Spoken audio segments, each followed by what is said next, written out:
Quand on parle de stress, on pense souvent à la personne qui se fait du souci pour tout. La personne qui est tout le temps en train d'appréhender ce qui va se passer dans le futur, qui est toujours en train de se préparer en fait. La personne qui n'est pas sereine, qui est toujours pressée, ça c'est très courant. Et d'ailleurs, je fais souvent la blague qu'il y a beaucoup de gens, et j'en faisais partie, qui courent partout pour aller nulle part. Et c'est ce dont je parlais d'ailleurs dans l'épisode dernier, que on se pose jamais la question de qu'est-ce qu'on veut vraiment. Et du coup, si on n'a pas de direction, on peut courir dans tous les sens, on n'ira nulle part. Et donc, cet état de stress que je viens de décrire, où on est en train d'appréhender le futur, on n'est pas serein dans le présent, etc., c'est assez facile de comprendre que c'est un état mental qui n'est pas propice au bien-être. Et donc, on peut avoir tout un tas de noms qu'on associe à cet état mental. Il peut y avoir être stressé, il peut y avoir être anxieux, l'anxiété. euh, et La question, c'est qu'est-ce qu'on peut faire concrètement, vraiment concrètement, pour améliorer ça? Alors, ça peut être un travail très, très profond, ces choses-là, parce que quand on travaille avec la psychologie des gens, des fois, faut aller loin, et il faut aller loin dans le passé et retourner à l'origine, potentiellement d'un problème. Mais en fait, et c'est le sujet d'aujourd'hui, je vais expliquer qu'il y a beaucoup de choses qu'on peut faire aujourd'hui par nous-mêmes pour améliorer notre état psychologique. Et pendant longtemps, mon cas, c'était d'être trop anxieux, d'être trop dans ma tête, de toujours vouloir tout anticiper, de toujours vouloir tout optimiser. Voilà. C'est j'essayais de tout optimiser, de contrôler mon environnement au maximum. Et donc j'essayais de contrôler tous mes repas, j'essayais de contrôler l'heure exacte à laquelle j'allais faire du sport, j'essayais de contrôler quand est-ce que j'allais me réveiller, quand est-ce que j'allais me coucher, quand est-ce que je travaillais, quand est-ce que je travaillais pas, quand est-ce que je me détendais. Et en fait, j'avais ce besoin de contrôle, et c'est un petit peu donc des tendances obsessionnelles et compulsives, et ça faisait que bah, j'étais misérable, en fait.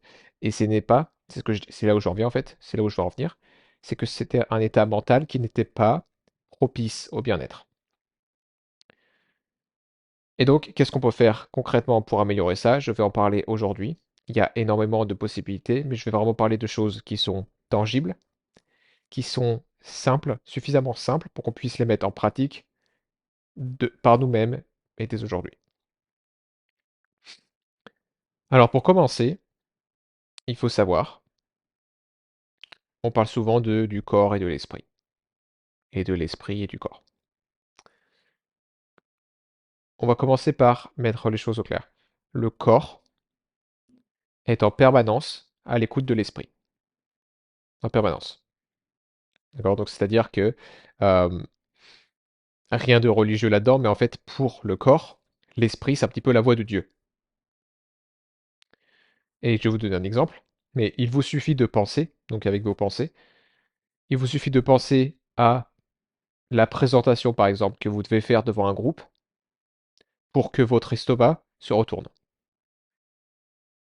Et c'est juste avec le fait de penser qu'on va faire une présentation devant un groupe. Parce qu'en soi, c'est juste être debout et parler devant un groupe. C'est ce qu'on fait devant nos amis. Mais si c'est un groupe d'inconnus, si c'est une présentation qu'on estime importante, qu'on pense être, mot-clé étant le on pense être importante, eh ben non, notre corps, notre estomac répond à cette pensée et il se retourne. Et on sent que euh, ça bouge. Je vais vous donner un autre exemple que vous pouvez faire dès maintenant. Imaginez, vous pouvez le faire en même temps en m'écoutant. Si vous fermez les yeux et que vous imaginez un citron, imaginez que vous mordez dans un citron. Imaginez la texture du citron, la couleur du citron, l'odeur du citron, le goût du citron, la pulpe du citron, le bruit que ça fait quand vous mordez dedans. Normalement, rien que le fait d'imaginer ça, ça va vous faire saliver. Et donc, ça montre clairement que votre corps écoute vos pensées, et donc en réponse à la pensée d'un citron, il produit de la salive. Donc, le corps est en permanence à l'écoute de l'esprit. Mais également, l'esprit est en permanence à l'écoute du corps. Donc ça va dans les deux sens. Par exemple, notre humeur, elle est grandement affectée par notre santé digestive. Si vous avez déjà eu, et je vous le souhaite pas, mais si vous avez déjà eu un gros mal de ventre, ça va affecter votre humeur. Si vous faites une indigestion, vos pensées ne seront pas les mêmes que si vous êtes affamé, par exemple. Et votre humeur ne sera pas la même. On peut souvent dire, je me sens lourd avec le ventre. Mais du coup, en général, mentalement, on se sent lourd aussi. Et à l'inverse, quand on se sent léger et bien, nos pensées sont aussi plus légères. Et donc là où je veux en venir, et c'est vraiment avec ça que je veux démarrer, parce que c'est vraiment la base. Si on comprend ça, on va comprendre beaucoup plus ce dont je vais parler après. Mais donc il y a une communication à double sens entre le corps et l'esprit. Et donc comprendre comment gérer les deux, donc comprendre comment gérer le corps et comprendre comment gérer l'esprit, permet de s'assurer d'une meilleure santé mentale et d'un meilleur équilibre psychologique. Et donc comme je disais, mon historique sur ce sujet, c'est que j'ai eu beaucoup d'anxiété, j'ai eu un petit peu de troubles obsessionnels compulsifs quand je me suis lancé dans mon aventure bien-être au départ, c'est j'essayais de tout faire entre guillemets parfaitement. Et le problème, c'est que plus j'écoutais, euh, plus je lisais d'articles ou j'écoutais de podcasts, etc., plus j'avais de trucs à faire parfaitement. Et du coup, ma vie est devenue un enfer au bout d'un moment. Et j'ai beaucoup souffert d'insomnie à cause du fait que mon cerveau ne s'arrêtait pas et que j'étais anxieux pendant la nuit. Et c'est plus du tout le cas aujourd'hui. Et c'est notamment parce que j'ai mis en place les choses dont je vais vous parler dans cet épisode. Alors, j'aimerais commencer, après cette introduction, par introduire le point de vue élémentaire sur le bien-être, sur la santé mentale. Alors, quand je dis élémentaire, je fais référence aux quatre éléments qui ont été introduits par les Grecs. Donc, c'est les quatre éléments dont vous avez certainement tous dû entendre parler. Il y a l'eau et le feu, il y a l'air et la terre. Donc eau, feu, air, terre. Et la raison pour laquelle je parle de ça, c'est parce que c'est pas parce que c'est une vérité absolue, nécessairement, parce que je sais qu'il y aura potentiellement beaucoup de sceptiques qui vont dire mais de quoi il parle? C'est de quelque chose qui a des milliers d'années, c'est complètement bidon, c'est basique, c'est juste les quatre éléments, ça veut rien dire. Ça n'a pas de base scientifique qui est fondée. Et j'entends bien ça. L'intérêt de ce dont je vais parler, c'est d'apporter une perspective utile sur le sujet. Et ce que vous allez voir, c'est que pour ceux qui sont un peu sceptiques, si vous faites preuve d'un esprit ouvert, qui est quand même le prérequis pour la démarche scientifique, hein, parce que la démarche scientifique, la méthodologie scientifique, c'est d'être ouvert d'esprit et de chercher en permanence à réfuter son hypothèse. Sauf que de nos jours, je fais une petite parenthèse, je vais en profiter, de nos jours, la science, c'est presque une religion, c'est presque un culte en fait. C'est-à-dire que si quelque chose n'est pas validé, entre guillemets, par une étude scientifique, c'est bidon. Et du coup, ça met en pause la science, ça met en pause le progrès scientifique, puisque on est dans notre dogme et on se dit, bah, tout ce qui sort de notre paradigme, c'est pas scientifique. Mais c'est l'inverse de la méthode scientifique. La méthode scientifique, c'est je suis ouvert d'esprit, j'observe ce qui se passe, je fais plein d'hypothèses et j'essaye de les prouver fausses. J'essaye de prouver leur véracité ou le fait qu'elles soient pas vraies. Mais si je suis fermé d'esprit, ça va pas marcher.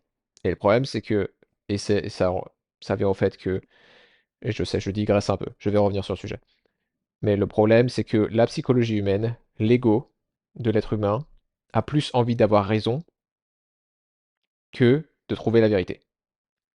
C'est-à-dire que pour nous, c'est plus important d'avoir raison que de dire quelque chose qui est vrai.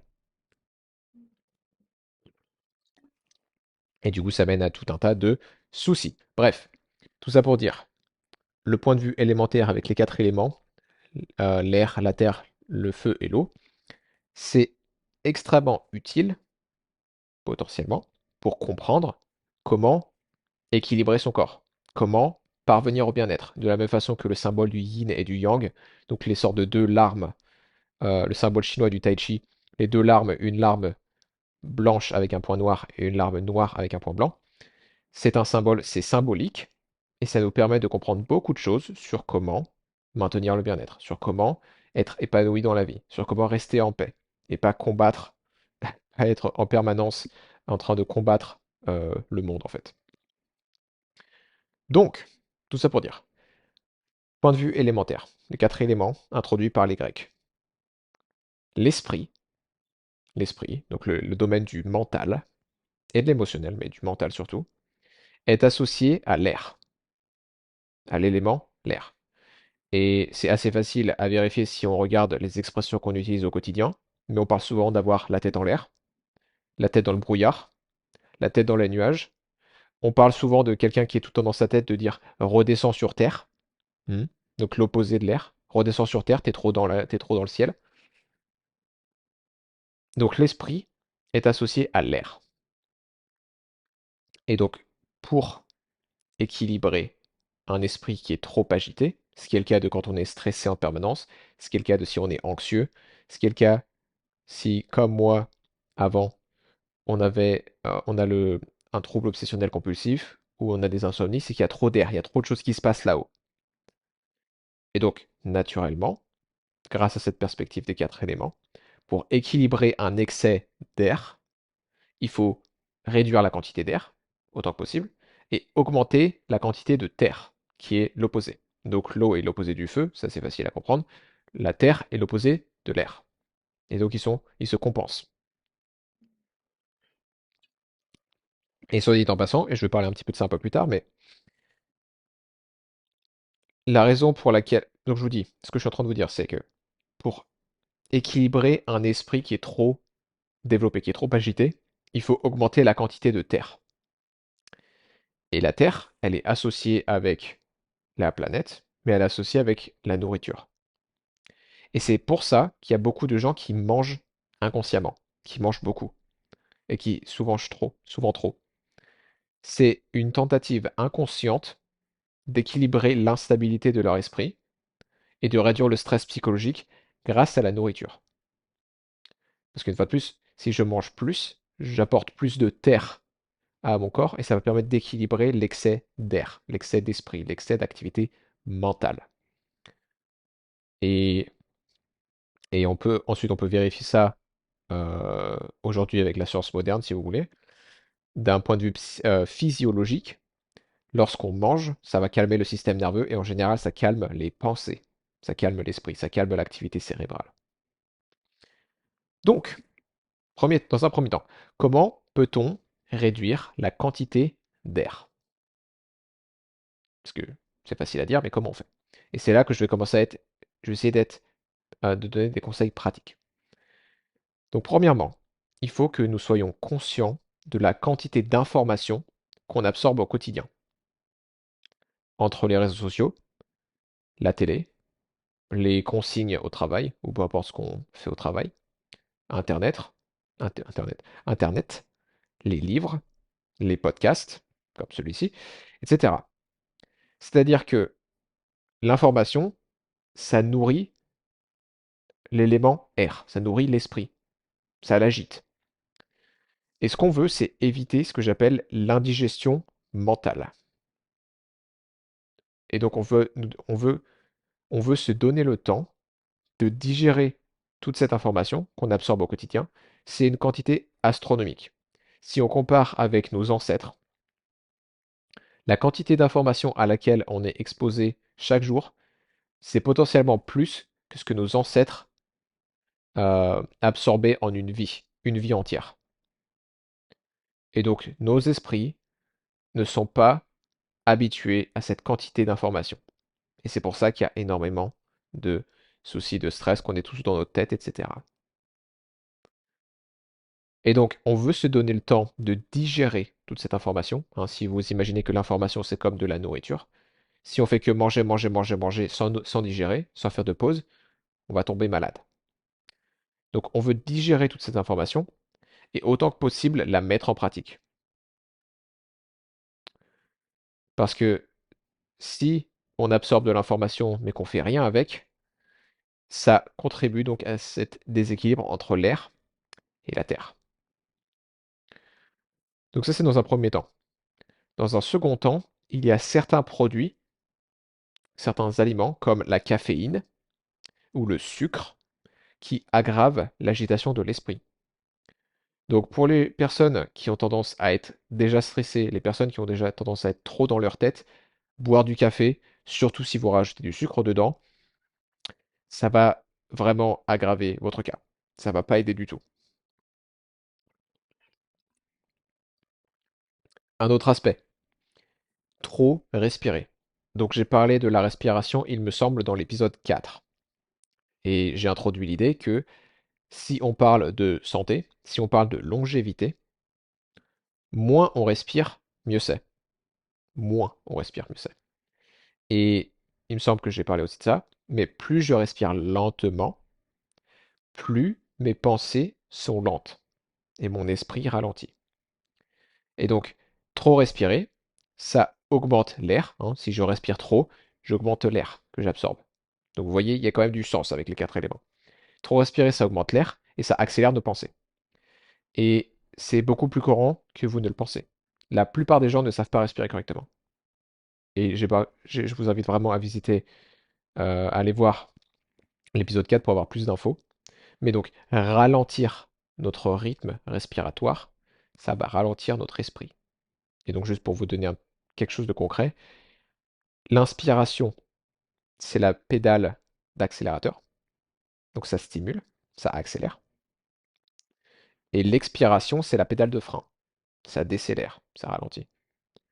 Et donc, si vous voulez ralentir vos pensées, vous expirez plus lentement, vous expirez plus longtemps que vous n'inspirez.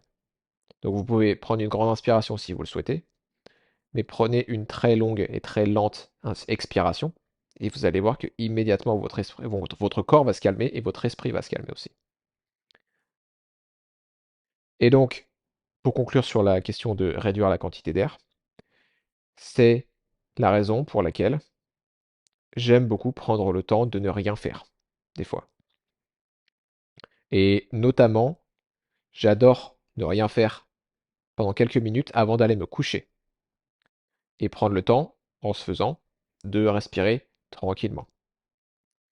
Parce que du coup, ça me permet de digérer l'information du jour, ça me permet de passer en revue les actions de la journée, et j'ai dû en parler dans mes astuces pour mieux dormir, mais passer en revue la journée, noter, se vider la tête et noter ce qu'il faut noter, se pardonner pour les erreurs, se féliciter pour les victoires, et ensuite lâcher prise. Laisser passer. Le passé est le passé. Lâcher prise. La journée est terminée. Je me vide, je dors bien et je repars frais demain. Et donc ça, c'est comment réduire la quantité d'air. Donc c'est juste une moitié de l'équation pour commencer à équilibrer euh, notre santé mentale, notre santé psychologique quand on a l'esprit trop agité. Et donc l'autre moitié de cette équation, c'est donc augmenter la terre. Donc là, on vient de parler de réduire la quantité d'air. Maintenant, ce qu'on veut, c'est augmenter la terre. Donc, comment on fait? Déjà, je vais commencer par une observation. C'est quelque chose que j'observe énormément, notamment en moi, hein, je suis le premier à le faire, mais c'est qu'on est énormément déconnecté de notre corps. On est énormément déconnecté de notre corps. C'était catastrophique avant, pour moi. C'est beaucoup mieux maintenant, mais ça m'arrive encore. Ça m'arrive trop souvent de ne pas écouter mon corps et d'être trop dans ma tête encore. On est trop dans notre tête et donc pas assez dans notre corps. Et il y a plein de raisons pour ça. Déjà parce qu'il y a de l'information de partout. Donc on, on est conditionné à absorber de l'information. La vie est de plus en plus confortable, donc on a de moins en moins besoin de mettre d'efforts physiques pour survivre en fait. Entre le fait qu'on ait toujours tout chauffé, tous les bâtiments à 19, 20, 21 degrés, qu'on s'expose pas au froid, qu'on s'expose pas au chaud, que la majorité d'entre nous ne fait pas vraiment de sport. Toutes ces raisons-là font que le corps un peu s'affaiblit, passe en retrait, tandis que l'esprit, au contraire, alors là, c'est ensuite à l'école, euh, pour passer d'une classe à l'autre, pour réussir nos examens, c'est qu'une question de tête. Donc on apprend vraiment à développer notre tête aux dépens de notre corps. Mais si vous voulez, je vais vous faire faire un autre exercice. Là, actuellement, vous êtes probablement dans votre tête, puisque vous m'écoutez. Et c'est normal. Vous êtes exposé à de l'information, vous utilisez votre tête pour l'absorber. C'est normal. Mais essayez de faire cet exercice avec moi pendant quelques secondes. Si là, tout de suite, vous vous concentrez sur votre mollet droit, le mollet droit, vous allez vous rendre compte, pardon, qu'il n'y a pas autant de pensées là-dedans. Et donc l'analogie, c'est en vous concentrant sur votre mollet droit, c'est comme si vous aviez changé de chaîne sur la télé. Et par défaut, on a tendance à toujours être sur la chaîne esprit, la chaîne tête. Et du coup, ça, en permanence, il se passe des choses, il se passe des choses, il se passe des choses. Et on l'entend sans arrêt, et on entend sans arrêt nos pensées. Et donc on est en permanence sur la chaîne esprit. Et c'est notre chaîne par défaut.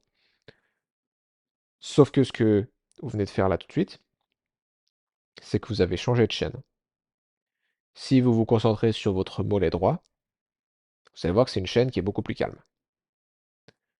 Vous pouvez vous concentrer sur votre ventre et votre respiration. Donc normalement, le ventre, il gonfle quand vous inspirez et il se dégonfle quand vous expirez.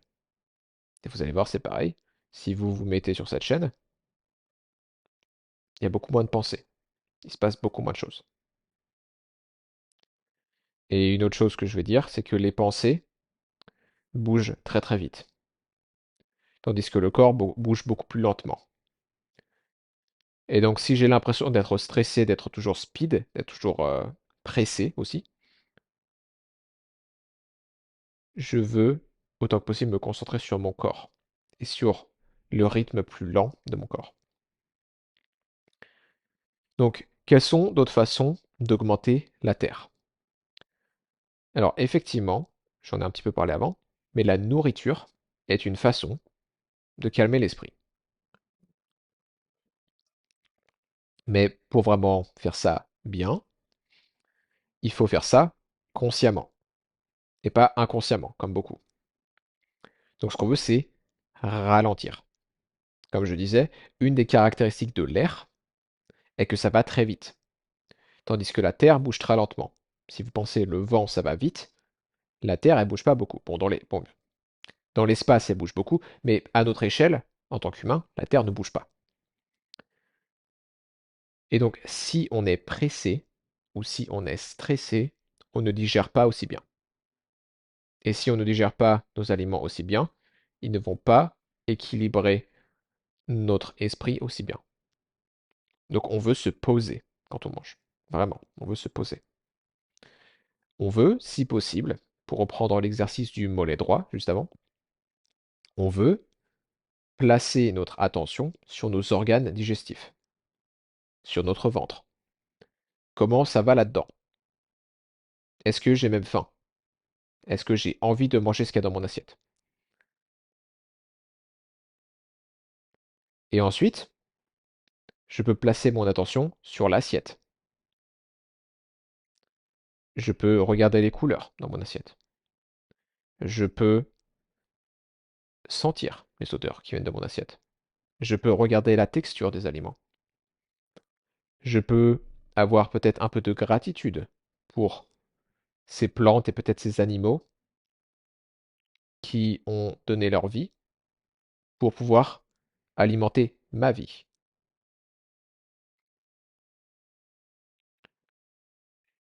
Et si vous faites ça, vous allez voir que ça va immédiatement calmer votre esprit.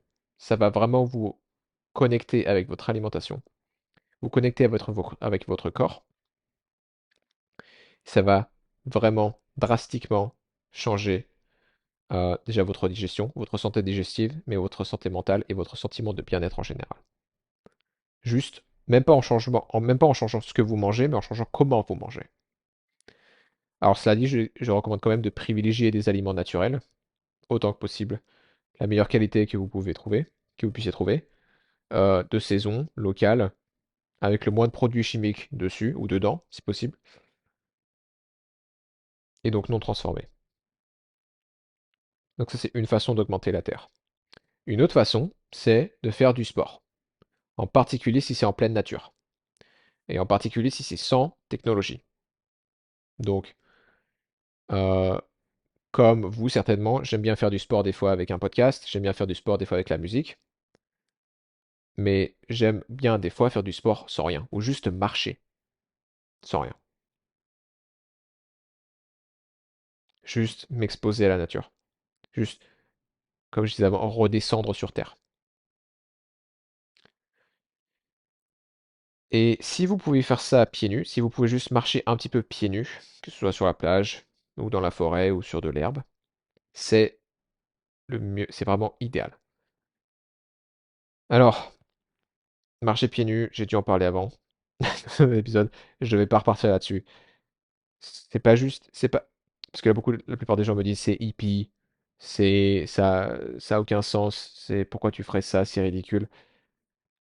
C'est quelque chose, ça paye pas de mine, ça a l'air, on pense que ça fait rien, ça fait énormément de choses. Ça fait énormément de choses. Et une fois de plus, je vous demande pas de me croire sur parole, par contre, je vous invite à essayer par vous-même. Si vous vous mettez pieds nus, même pour 20 minutes, sur la plage, ça a vraiment tout un tas de bienfaits. Et j'ai dû en parler dans d'autres podcasts. Je ferai peut-être un podcast dédié à ça. Mais voilà, faut pas, une fois de plus, être fermé d'esprit. C'est quelque chose qui a vraiment un intérêt. On a toujours été connecté à la Terre au cours de notre évolution pendant plusieurs dizaines, voire centaines de milliers d'années. Et c'est juste depuis, quoi, 100 ans, 200 ans, 200 ans, que on a une semelle en caoutchouc qui nous bloque la connexion avec la Terre. Bref. Le contact direct avec la planète, donc, quand on est pieds nus, c'est extrêmement bénéfique pour la santé.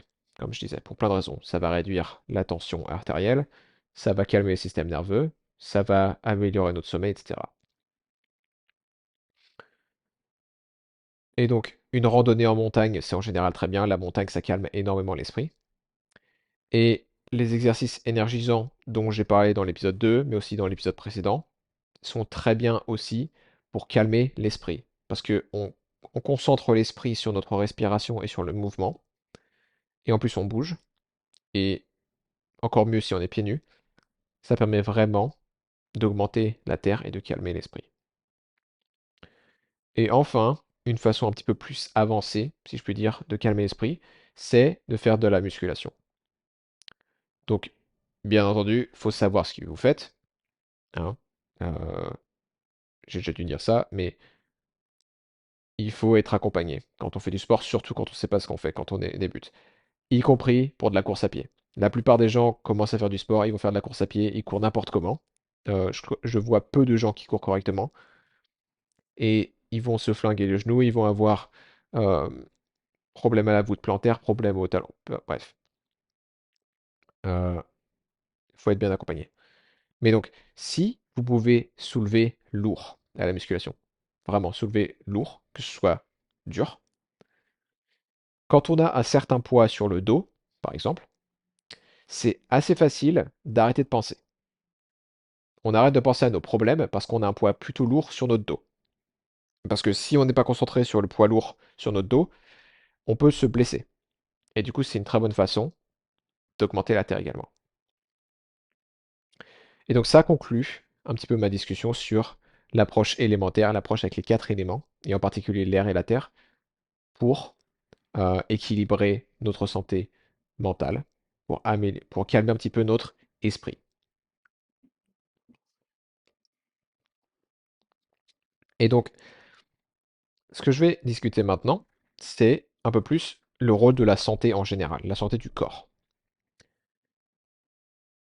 Et donc, plus, et c'est vraiment ça que vous devez retenir avec ce sujet, plus mon corps est en bonne santé, moins mon esprit a de raisons d'être alerte. En d'autres termes, mieux mon corps, au mieux mon corps se porte, moins mon esprit est agité. Parce que comme je disais plus tôt, le corps et l'esprit sont en communication permanente. Et donc, si mon corps est stressé, et j'ai déjà défini le stress, euh, ce que c'était dans un autre épisode, je me souviens plus exactement lequel, peut-être l'épisode 2. Mais donc, si mon corps est stressé, et le corps peut être stressé par la déshydratation, par des carences alimentaires, par la pollution environnementale, par la sédentarité, par l'excès de sport, alors, donc si le corps est stressé par n'importe laquelle de ces choses-là, et il y en a d'autres, alors le cerveau, l'esprit, il va faire des heures sup pour trouver la cause du problème. D'accord? Donc, si je le dis d'une autre façon, plus mon corps est stressé, plus mon esprit est agité. Parce que, alors pourquoi ça se passe comme ça?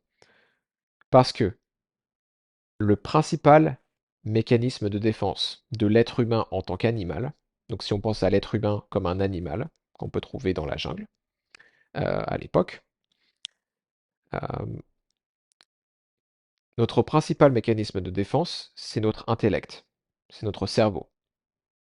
C'est-à-dire que, contrairement à d'autres animaux qui sont féroces, on n'a pas de griffes ou on n'a pas de crocs, on n'est pas particulièrement costaud, hein, par rapport à un gorille, il nous casse en deux, sans problème. On court pas particulièrement vite, par contre on court longtemps, mais on court pas très vite. Et du coup, quand notre survie est en jeu, comme quand on est en mauvaise santé, hein, quand on est en mauvaise santé, quand le corps est dans un état de stress, l'esprit perçoit que notre survie est en jeu. Et du coup, notre esprit s'agite. Parce que, une fois de plus, c'est notre mécanisme de défense en tant qu'animal. L'animal humain, il utilise le cerveau pour se défendre. Et donc, quand il perçoit une menace, et ça peut être, une fois de plus, déshydratation, carence, etc., alors l'esprit va être plus agité. C'est juste naturel, c'est notre mécanisme de défense.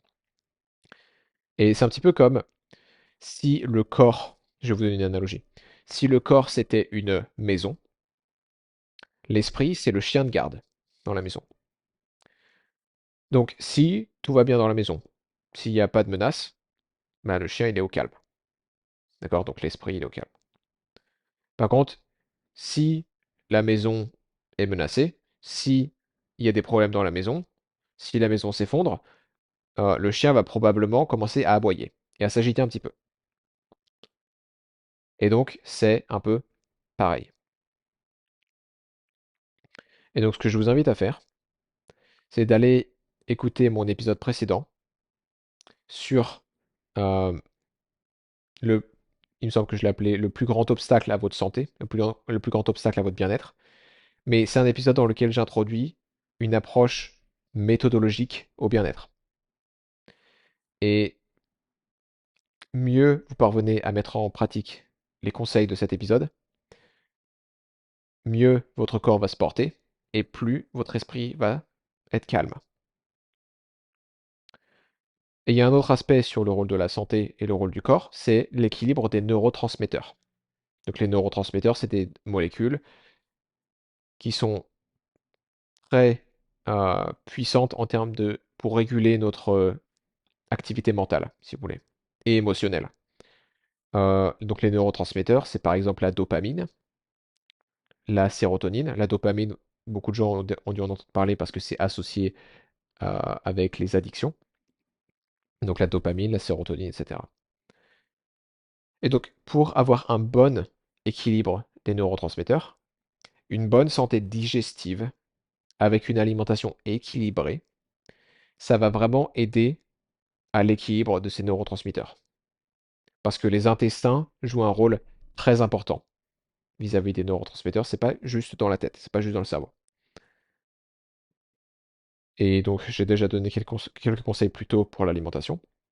Et une autre chose qui affecte les neurotransmetteurs, à laquelle on pense pas forcément, c'est que notre environnement lumineux joue un rôle important.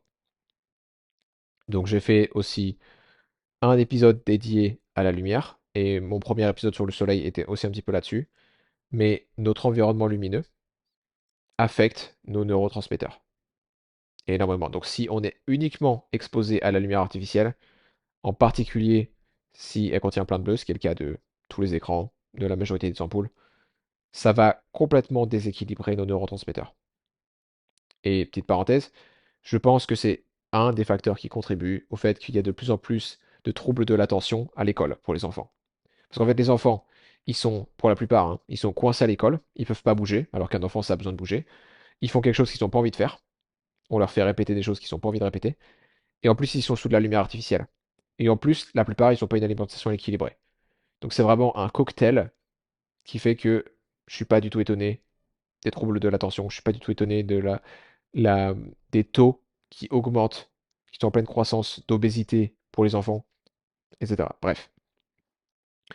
Donc, tout ça pour dire que plus le corps est en bonne santé, moins l'esprit a de raisons d'être agité. Donc j'espère que vous avez compris ça. Et enfin, le dernier point que je vais discuter pour cet épisode aujourd'hui, c'est le rôle de la mindfulness, ou de la méditation si vous voulez, des pratiques un petit peu comme ça. Donc comme je disais, le corps et l'esprit sont en discussion permanente. Ils communiquent dans les deux sens. Et donc, ça paraît logique de se dire, si je veux améliorer ma santé mentale, je peux approcher ça soit du côté psychologique, soit du côté du corps. Donc en fait, il y a deux approches. Il y a l'approche, ce que j'appelle de haut en bas, ce qui est plus l'approche psychologique. Et donc c'est là par exemple qu'il y a certaines personnes qui vont aller voir un psy, ou qui vont faire peut-être de la sophrologie, des choses comme ça pour réduire leur stress. Même si la sophrologie, ça utilise beaucoup le corps, mais c'est de haut en bas.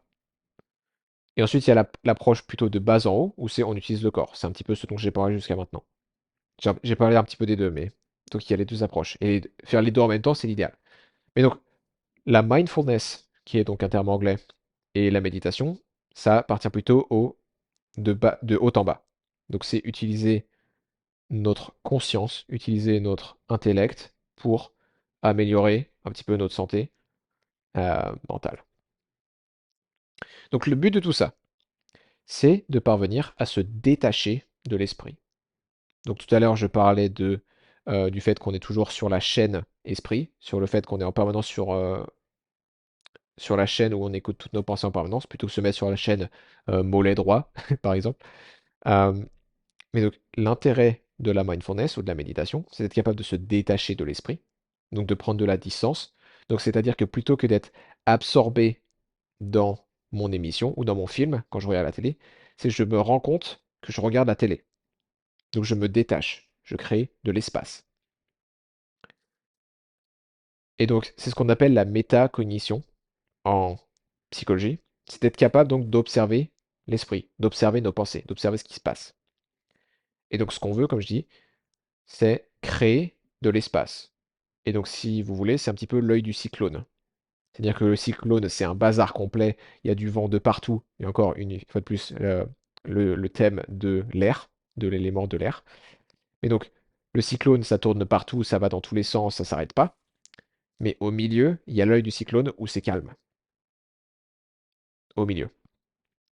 Et depuis cet œil du cyclone, je peux observer le chaos autour de moi sans être affecté. Et c'est vraiment le but de la mindfulness, ou des certaines approches de méditation. La méditation, ça a énormément de déclinaisons. Appeler ça juste de la méditation, c'est un petit peu dire je fais du sport. Et c'est genre, ok, tu fais quoi comme sport? Tu marches, tu lèves le bras pour boire ta bière, ou, ou tu fais des marathons. C'est rien à voir. Donc pareil pour la méditation, il y a des tonnes et des tonnes de différentes pratiques. Bref, si je vous invite à faire un exercice, une fois de plus, euh, le faites pas en conduisant, mais retenez-le pour plus tard, si vous conduisez. Mais donc, si vous fermez les yeux, que vous prenez une grande inspiration, la plus grande inspiration de la journée, et une longue expiration, aussi longue que vous pouvez. Et en expirant, vous détendez les muscles du visage, vous détendez les muscles de la nuque, et vous détendez les épaules. Et maintenant, posez-vous la question, quelle va être ma prochaine pensée? Donc, restez détendu, et posez-vous la question, quelle va être ma prochaine pensée? Et vous allez peut-être remarquer que votre esprit, il va se calmer tout de suite. Et il va peut-être même se mettre en pause. C'est-à-dire qu'à partir du moment où vous vous dites, hein, qu'est-ce que je vais penser, quelle va être ma prochaine pensée, il y a tout qui s'arrête. Pendant quelques secondes, du moins. Et donc, l'intérêt de cette question, c'est que vous réalisiez que vous pouvez simplement observer vos pensées sans vous faire prendre par le courant. Donc, c'est pareil, c'est vous pouvez regarder la télé en étant conscient que vous regardez la télé sans vous faire prendre par le film ou l'émission. Et donc, dans le même genre, si vous continuez les yeux fermés, grande inspiration, longue expiration, détendez le visage, la nuque et les épaules. Maintenant, posez-vous la question, quelles sont les sensations que je ressens dans mon corps actuellement? Est-ce qu'il y a des parties désagréables dans mon corps? Pendant longtemps, pour moi, c'était ma digestion. C'était jamais agréable au niveau de mon ventre. Mais est-ce qu'au contraire, il y a des parties agréables? Par exemple, le fameux mollet droit, c'est le thème du jour. Mon mollet droit, actuellement, il va très bien. C'est agréable, il n'y a pas de problème. Et enfin, vous pouvez poser une autre question. Quelles sont les émotions que j'observe en moi? Est-ce que je suis en paix? Est-ce que peut-être je me fais un peu de soucis parce que je me rends au boulot et j'ai pas vraiment envie? Est-ce que, au contraire, je suis surexcité parce que je me rends à la salle de sport et j'ai hâte de me dépenser? Et donc me poser, quelles sont les émotions que j'observe? Comment est-ce que je me sens? Et ensuite, plus important, et ça c'est quelque chose qui peut prendre des années à développer, mais je vais vous donner, c'est est-ce que je peux continuer à respirer calmement et à rester calme sans me laisser emporter par mes émotions? C'est-à-dire que est-ce que je peux observer mes émotions et les sentir pleinement sans que ma respiration s'accélère? Toujours en respirant avec le diaphragme dans mon abdomen. Et donc l'intérêt de cet exercice, c'est de vous faire réaliser que vous n'êtes pas vos pensées, vous n'êtes pas vos sensations et vous n'êtes pas vos émotions. Et donc ça permet donc de moins souffrir quand nos pensées sont incessantes ou elles sont désagréables. Et donc je vais vous donner une autre analogie. Je parlais donc jusqu'à maintenant de regarder la télé et de se rendre compte qu'on regarde la télé plutôt que de se faire prendre par une émission qui nous plaît pas, par exemple. Une autre analogie, c'est vous êtes capable de regarder l'embouteillage de loin plutôt que d'être coincé dedans et de râler et de klaxonner. Et donc ça, c'est quelque chose, une fois de plus, que vous pouvez pratiquer quotidiennement. Vous pouvez combiner le ralentissement de la respiration avec ces exercices de métacognition ou de méditation ou de mindfulness, peu importe comment vous voulez l'appeler, mais où vous observez ce qui se passe. Et donc, une fois de plus, l'idée, c'est de créer de l'espace entre vous et vos pensées. Parce que vous n'êtes pas vos pensées. Sinon, si vous étiez vos pensées, vous ne pourriez pas les observer. Hein, si je peux observer quelqu'un, c'est que c'est pas moi. Bon, c'est un peu différent avec un miroir, mais si je vois quelqu'un, c'est que c'est pas moi. Donc si je peux observer mes pensées, c'est que c'est pas moi. Je suis l'observateur de mes pensées. Donc, tous ces outils-là, ça peut paraître beaucoup, mais la plupart sont plutôt simples à mettre en place. Et soyez vraiment patient avec vous-même. Euh, le but, c'est pas de, de faire comme moi à une époque, d'avoir le trouble obsessionnel compulsif et de vouloir tout faire parfaitement, immédiatement, dès le départ. C'est pas le but. Mettez ces choses-là en place progressivement. Et vous allez vous rendre compte qu'il y a énormément d'outils qui permettent de calmer notre esprit. Ce dont je n'ai pas parlé aujourd'hui, c'était un petit peu ce dont je parlais dans l'introduction, mais c'est tous les traumatismes d'enfance, toutes les blessures émotionnelles qui sont vraiment profondes. Néanmoins, mettre en place ce dont j'ai parlé aujourd'hui, ça va toujours vous aider, même si on ne va pas au problème à sa source. Parfois, parfois, pas tout le temps, mais parfois, il n'est pas nécessaire d'aller au problème à sa source quand il s'agit de blessures émotionnelles. Des fois, c'est le cas. Et du coup, il y a tout un tas de modalités qui existent pour ça. On peut faire de l'hypnose, on peut faire de l'EMDR, on peut faire tout un tas de choses. Donc, j'espère que ces outils-là seront utiles. J'espère que ça vous donne des perspectives qui sont intéressantes. J'espère que vous avez appris quelque chose euh, de nouveau, d'enthousiasmant. Et j'espère surtout, de manière générale, que ça vous a aidé.